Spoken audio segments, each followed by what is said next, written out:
school can be tough. We'll help you navigate some of the areas you need help with, including the college preparation process, by providing advice for families. Every student is different and has a unique path. That's why we created this podcast. Our innovative and intentional approach builds confidence in the individual student. Listen each week to find out how students can score better on college placement tests with techniques and methods that build confidence, beat test anxiety, and identify strengths within each student. You're listening to Simply Smarter with hosts Caleb and Jill. Check out our blog at GetSmarterPrep.com for more college prep-related topics. Setting realistic expectations when it comes to the ACT is important. Why? Just like any other scenario in life, such as a big test, a speech, a business meeting, or an interview, you have to prepare. Being prepared gives you confidence, and confidence allows you to do your best given the situation. On today's episode, we discuss how you can properly manage expectations when it comes to the ACT.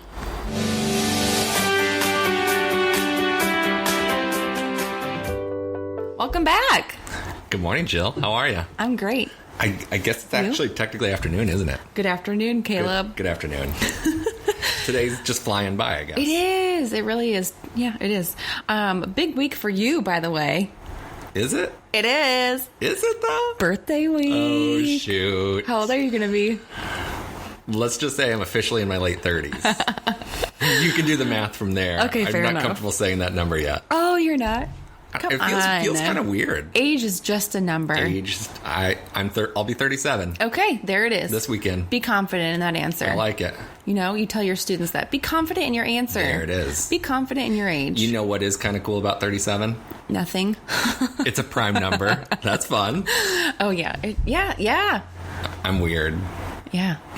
Yeah. Even in odd numbers. Well, I mean, you really like math, so to me that's foreign. Like but yeah. How awkward would it be if all of a sudden, like, I realized, oh shoot, so 37 isn't prime, and then I just got that wrong, but it is. Don't worry. Oh yeah, like you were confident in your answer, but then you're like, wait, second guessing yourself in your head, just like students do on the test. Yes. What? Yeah. Sometimes they do. A lot. I know. A lot. I know. Anyway. I know. So ask me the question that you asked me prior, because I want our listeners to think about it.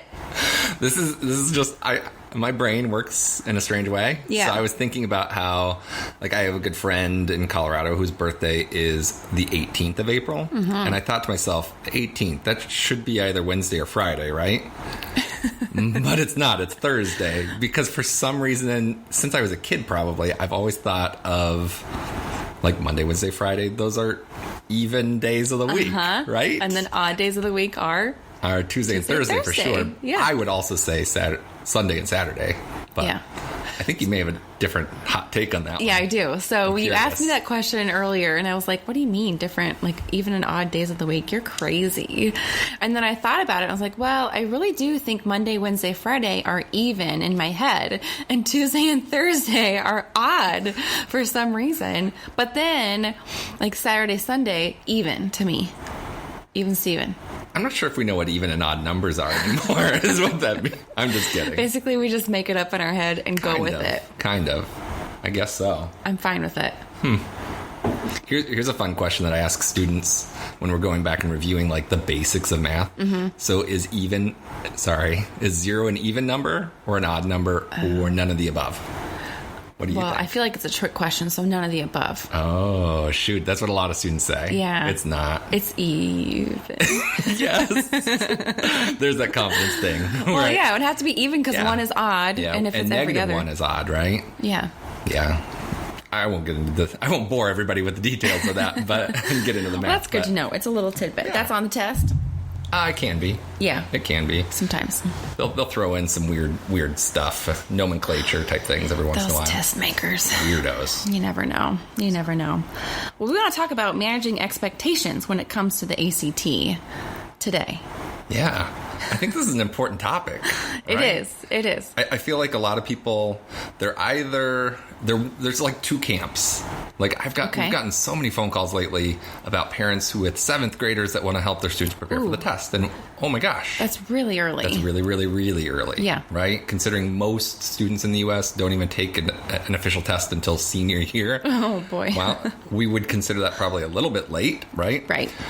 But then there's the other population where they just like, hey, I'm going to sign you up for this test, kiddo. Good luck. And you're going to go in 4 weeks. Yeah. Just go do your best. And that's a thing too. And I think like with most things, moderation, something in the middle kind of makes absolutely. sense for almost all students. Right. Exactly. So how do you prepare for the test? So that's one of the things that we want to talk about. Managing the expectations. The first kind of step is preparing for this specific test. Yeah. So a lot of parents kind of intuitively kind of have this idea, and they're on the right track where students need to have a baseline, kind of figure out kind of how they're doing. Yep. And then move forward from there. Yep. Now, the challenge is most families don't look for additional resources where they can take a free practice test, like a place like Get Smarter Prep. So they just throw their kid into the official test right off the bat. Yeah. They get that baseline, which in theory is a good idea, but in the long run, there are a lot of downsides to Right, that. because that's going to go to all the different colleges. Yeah, colleges are going to expect every single ACT a student takes. Now, some will say, oh, you only have to submit your top score, but some will expect all of them. And sometimes ACT or College Board will send all of your scores, which, whether you want them to or not, they're going to do it. So come here, establish a baseline, get your free practice test. Absolutely. We offer them every Saturday. Right. Do it. So getting that good baseline just allows you to create that roadmap, right? I mean, imagine trying to plan a road trip with your friends or Back in your the family. day when you had to print off MapQuest. MapQuest. Oh, yes. I was all about randmcnally.com. Oh, I bet you were. I don't know how to take that, actually. Yeah. This is a fun tidbit. In 6th grade, there was an entire middle school geography bee, and I'd never taken a geography class. A geography bee? Yeah. Like a spelling bee? Like a geography bee. Okay. So we had spelling bees, too, but that was never my jam. Okay. Right? Which was another good story there, but I'll save that for another day. The next episode. There it is. So I ended up taking 3rd place. Oh, and it was that's really pretty weird good. for middle school, like 6th, 7th, and 8th. Like, Yeah. I was kind of surprised. Yeah. So what, they just weird. gave you a map and you're like, what is this No, town? they asked you different What is this questions. city? Like there was one like, if you're taking a train from here, traveling east at this speed, if you're there, and it was like so it had maybe a little bit to do with math. That's why you liked maybe it so a touch, maybe a touch, but it was mostly like, hey, you're moving in this direction. Like, what city are you going to be in? Yeah. And it was world geography, so it wasn't even just U.S. Oh, did you watch Carmen San Sandiego? I felt like if you That was a watched big Carmen thing. Sandiego, that would really help you.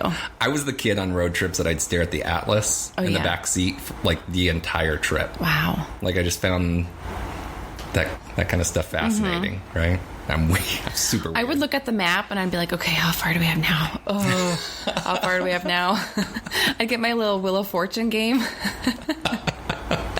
I like I'd play it. I'm really good at Wheel of Fortune. I know you are. So But the listeners don't. that's a fun fact. So now they know. Yeah. If you ever are applying to be on Wheel of Fortune and you want someone to be on your team, I will be on your team. I've tried out before. Ideal teammate. Yeah, I would like be it. so excited. We could do like best friends week. We could just get to know each other really fast and I could be our best friend. I like it. I feel like it's a little bit of an overshare right now, but anyway, cool. that's how much I like Wheel of Fortune. That's what I would play That's in the the thing. back seat of the car when we were traveling. That's fair. Yeah. So back to establishing a baseline, right? Yep. So the roadmap analogy kind of went off on a tangent there. Sorry about that, everyone. But if you're trying to plan out that road trip, how do you know how long it's going to take or what roads you're going to take if you don't know where you're starting? Yep. Right. Yep. That's maybe the most important part of the whole road trip. Right. Where you're beginning. Get your map. So that analogy kind of is a good segue into the ACT, right? We just need to make sure that we know how to approach the process, and that starting point is the best place. Right. I agree. And find something that works for you. So we have different prep methods that we offer here at Get Smarter Prep, sure. but that doesn't mean it fits everyone. Sure. So just find something that works for you. It's going to fit into your schedule, no matter what that may be. Yeah. We just want you to be best prepared for this test. Right. We do think that there are some hard, fast things that you need to be looking for with test prep, whether it's leading right up to an actual test date, right? These skills that are required for the ACT and SAT, students can lose them pretty quickly. So if students aren't progressing all the way up to the test date, what are they going to be doing? They're going to be regressing, right? Language is fun. Yeah. So they're just not going to be able to do their absolute best at that point. Right. So it's kind of like the summer slide. Yeah. Only, oh my gosh. Just with a few weeks, actually. Exactly. Right. You're exactly right. So we do recommend that piece. We also recommend that the prep is as customizable as possible, even in a small group. As long as the classes are arranged by scores, we think that can be a huge benefit for students. Whether they're high or low or in the middle, it doesn't really matter. It's just the strategies and approach. The pace is going to be very different for those students. And you're going to be working with students that are scoring the similar. Yeah, exactly. Similar on the ACT. Especially with the ACT, where so much of it comes down to how many questions should I actually be attempting in this section, and what does that look like for me? And if you're in there with somebody who's scoring 10 points higher or 10 points lower, that's going to look drastically different. Right. And the same advice is not going to translate well. In fact, it's probably going to either hurt you both or really severely hurt one of the two students. Yeah. So making sure you're customizing that piece, that's important.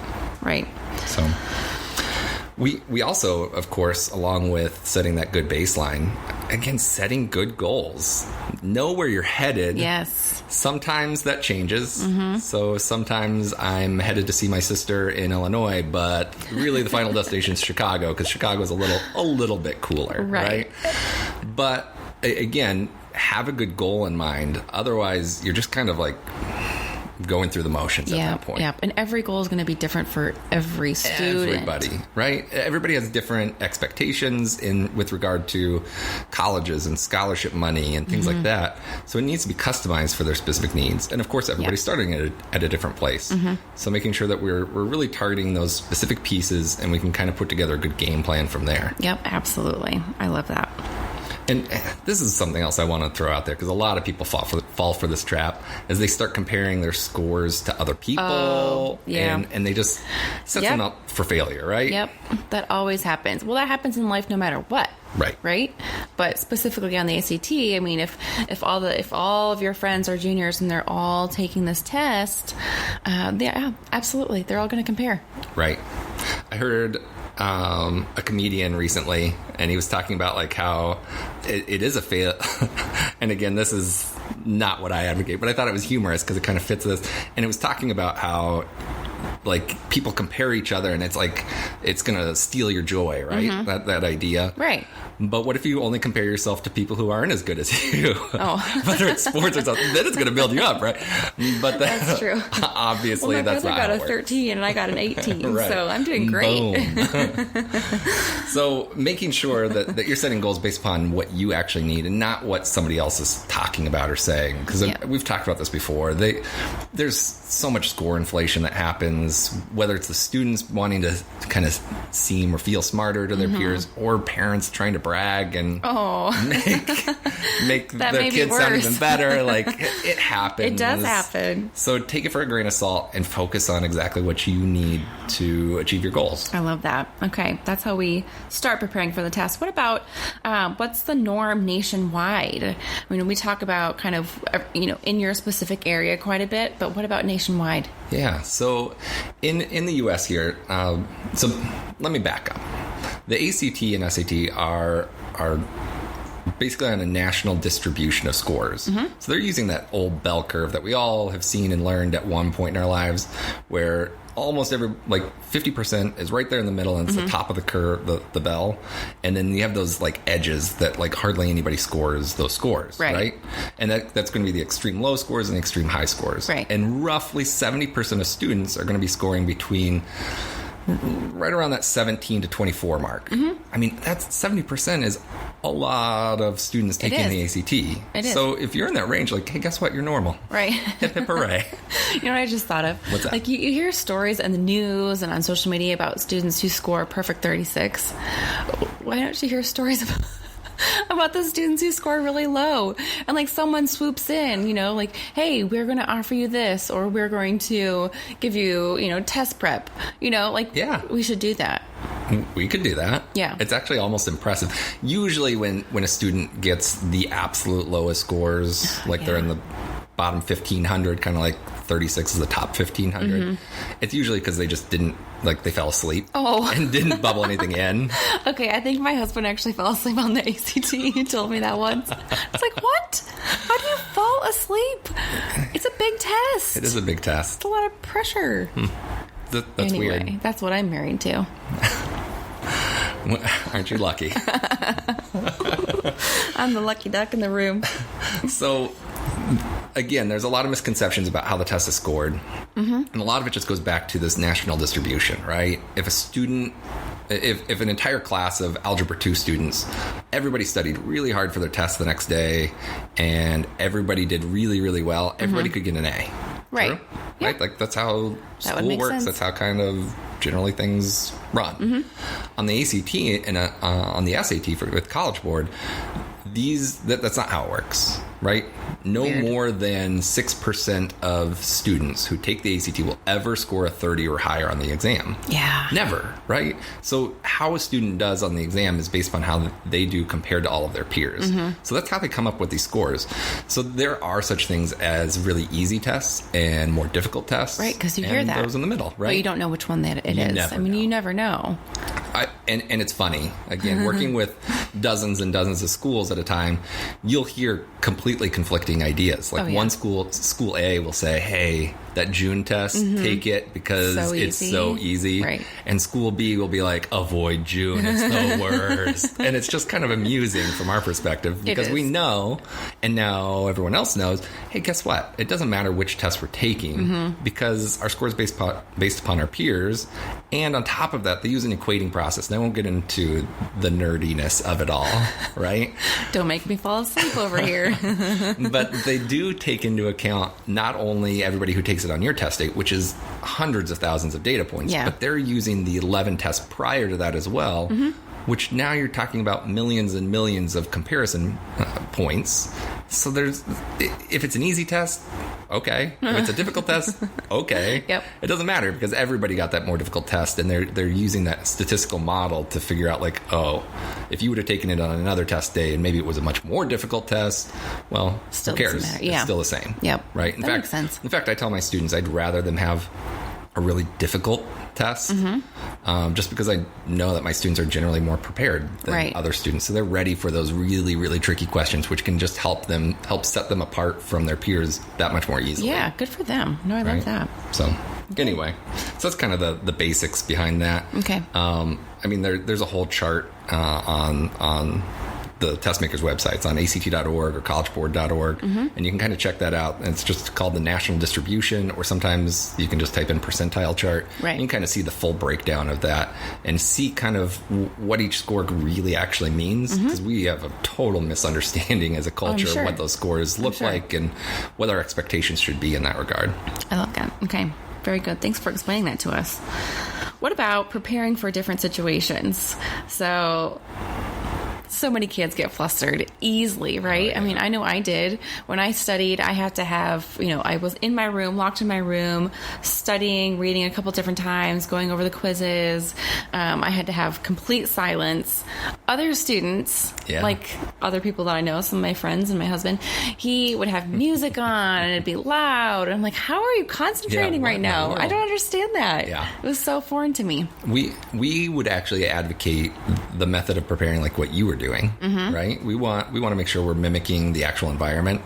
And on test day, there may be that kid with the sniffles in the room, or somebody tapping their foot, or something like that. That would drive me nuts. Awful. But generally speaking, the testing environment is a pretty controlled environment where you can't listen to music. There's not a lot of loud noises. There aren't a bunch of people like that you can talk to in the middle of the test. Can you even get up in the middle of the test? So if you have to go to the bathroom? It's strongly discouraged, and time does not stop. Yeah. Right? So that's something to be aware of. So, for instance, if you're in the math section and you need to use the facilities, you can do it, but know that you're going to lose that time from the test itself, which could be a pretty big factor. But again, if you're just completely distracted, I was going to talk about this later, if you're completely distracted because you need to use the restroom, you're probably not going to do your best anyway. Right. Right. Or so take that break, come back, give your full effort for that point, from that point forward. Yep. And another big thing, Apple Watches. I mean, smartwatches. Yeah, not allowed. You can't have them. No, they don't even allow phones in or anything like that. Right. So nothing that can communicate with the outside world, and That makes nothing sense. that beeps. Yep. Right? It's a distraction. Yeah, for you and for your peers. So you can have a watch, and sometimes those can be handy, kind of keep track of the time. Every classroom is supposed to. Again, I'm sure there is an exception to the rule, but every room is supposed to be equipped with a clock so students can kind of manage their own time. And some Right. proctors will write the start time and end time. That would be and helpful. Stuff like that on the board. Yeah. So it can be more easily managed in that regard. And they give you a 5-minute warning They towards the end. always give you a 5-minute warning. Yep. So that piece is a little bit different. And we've talked about it in the past. We don't really want to worry about the time so much as, hey, focus on the test. Right. That's the test, not Right. the time. Like, Right. that accuracy over completion is really, really important for students. Right. So just make sure you're in the environment and you're present. Make sure you're not, getting distracted by anything you shouldn't be. Right. You shouldn't be. Everything Yeah. should be pretty. Sit in your seat, get your pencil, get your calculator, make sure you have your pencil sharpened, your calculator, everything's ready. battery is charged, Right. everything. Yeah. Well, and this is funny. We talk about the batteries and calculators. Most calculators now, you charge them like a phone. I don't know if you know. Really? Yeah. How about that? No, I had no idea. Oh, wow. So, again, make sure your calculator is charged, right? That's It's nuts. crazy how often students come in for tutorial sessions and then your calculator is just dead. And it's just like, okay, way. prior to the test, Right. homework 1, Right. charge your calculator. Right, exactly. So that's kind of Interesting. an important little piece. And just leave your phones in the car. Yeah, that's what we generally recommend. Yep. There isn't really a good place other than that to keep them. Right. So Because it could be a different school. It could be a different setting than what you're normally used to. absolutely. Yep, I agree. So- Okay. And then about yourself. I mean, prepare yourself, as in the night before the test. Get a good night's sleep. Don't go out with your friends late. Make sure you are prepared, right? Yeah, absolutely. Print off your ACT ticket, your SAT ticket. Yep. Make sure you have that. Set that by the door. Charge your calculator. Yeah. Get your pencils.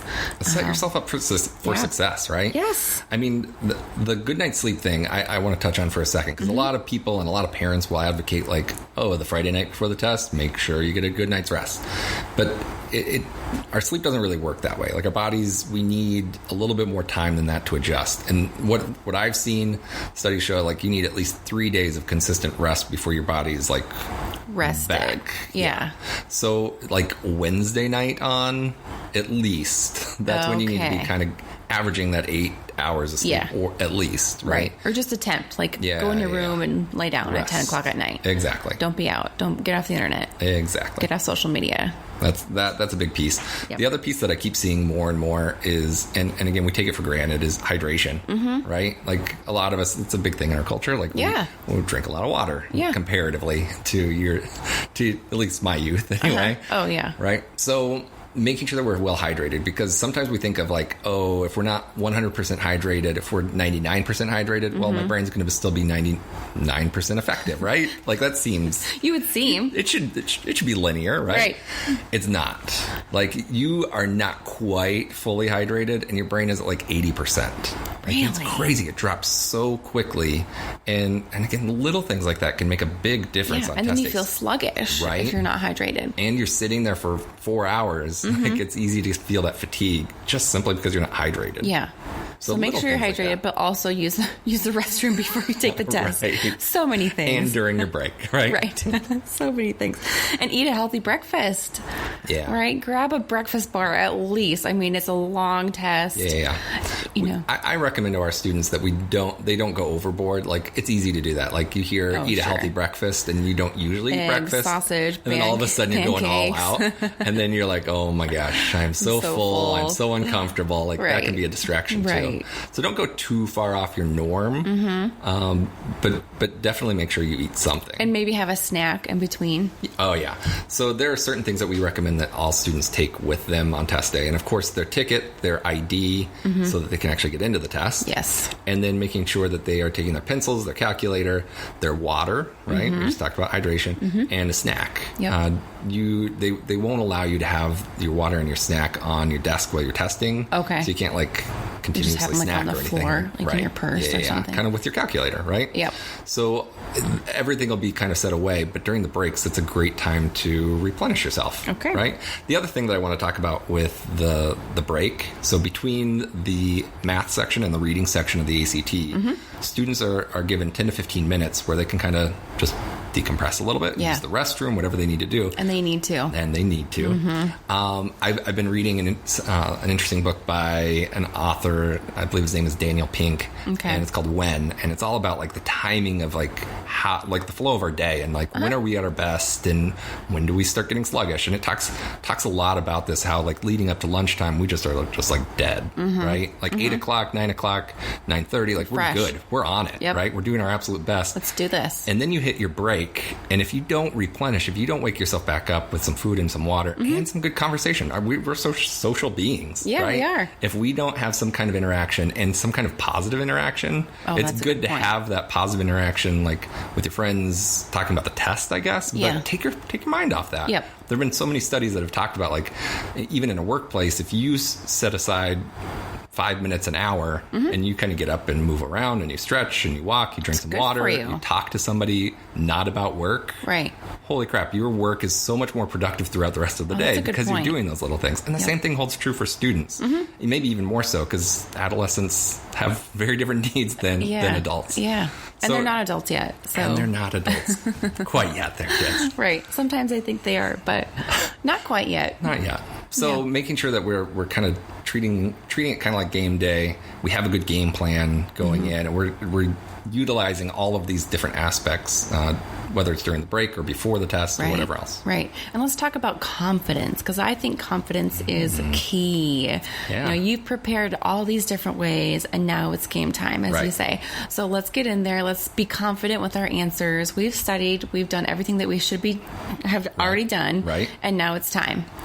Now's the time to show off all the hard work that you've put into it, right? Now, again, we don't want to be overconfident. True. But I'd rather be overconfident than underconfident. Okay, good point. You know what I mean? Because we see it a lot where students kind of start doubting themselves and they will go back and start changing answers. Yikes. Right? So on this test, is it like, you always say, follow your instinct, follow your gut. Is that majority true on the test? Generally. Like, we recommend that unless you are 100% sure that you, like, made a mistake, like you read the question incorrectly, you go back and look over your math work and you're like, oh, shoot, I multiplied instead of divided. Like, the clear mistake and there's a trap answer, right?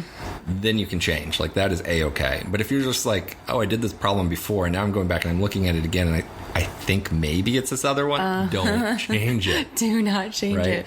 In most cases, students are moving from a correct answer to an incorrect, or it could be from an incorrect to an incorrect, right? Right. But generally, it's moving away from a correct answer. Okay. Much more than going to a correct answer. Right. Much more frequently. Probably 3 to 1 from our experience. Really? Yeah. Wow. Okay, so just keep the answer. Yeah, just roll with it. Yeah, just keep on going. Keep on going. Perfect. Anything else you want to talk about managing expectations when it comes to the ACT? Yeah, again, that game plan, just knowing, like, I'm leading up to the test date. Don't change the plan last minute. You started laughing. I shared a story this morning. There was a student who was scheduled to take the most recent ACT, and on the Friday before, they changed the plan. And they're going to take it 2 weeks later through another means that most students don't have, right? Right. But just throwing a wrench in the plan last minute, probably not going to set him up for success. He was on pace to see a huge improvement, a really great. He was just on top of things. He was ready for it. And now with these extra 2 weeks, I'm just nervous. Yeah. And we've offered some services and opportunities for them, but I just don't think he's going to do quite as well. Right. Nah, he could surprise me. Yeah, he could absolutely surprise me. Absolutely. I would take it. But the odds are not in his favor now, unfortunately. So. And you can also come in for office hours. We always offer those to our students. Absolutely. So, but again, we like to study right up until that test date. Okay. The other quick thing that I want to kind of bring up, if you are panicking in the middle of the test or you're feeling uncomfortable, like, take that break. Get up and leave the room if you absolutely have to. Like, again, I talked about it earlier. If you have to use the restroom and you're distracted, like, you're not going to do your best work there anyway. That's true. Right? So take that minute. Or, again, if you are just starting to feel a little bit anxious during the test, Yeah. deep breaths, right? So with my students, I like to do a short little exercise where they literally will close their eyes, and sometimes they feel awkward about doing that. But everybody's focused on their test, so who cares, right? Right. Just close your eyes, take a really good deep breath in through your nose, as deep as you can, hold it for 5 seconds. Count out the time nice and slowly, right? And then exhale completely. Okay. Now, you can't be super noisy with this by any means. Can you imagine, like, everybody doing this all of a sudden, right? But making sure that we kind of just reset a little bit. There's a good feedback mechanism that helps us reset a little bit there. It's a good tip. Even if it's 15 or 20 seconds, like, again, if it It's gets not us going to kill you on the refocused, test, right? I mean, it's going to take a little bit of time, but overall, it's going to help you. Right. Even if we sacrifice one question, if we're now focused on the remaining 20 questions, and we get 5 more correct because of that, I mean, that's a trade-off I would take every day. Yeah, absolutely. So, good advice. Anyway. Well, thanks for discussing this with us. We just want our students to do the best, and managing those expectations are a big part of the test. So if you have any further questions or anything that we can help you out with, just let us know. Yeah, thanks for joining us, guys. And happy birthday, Caleb. Oh boy, 37. Woohoo!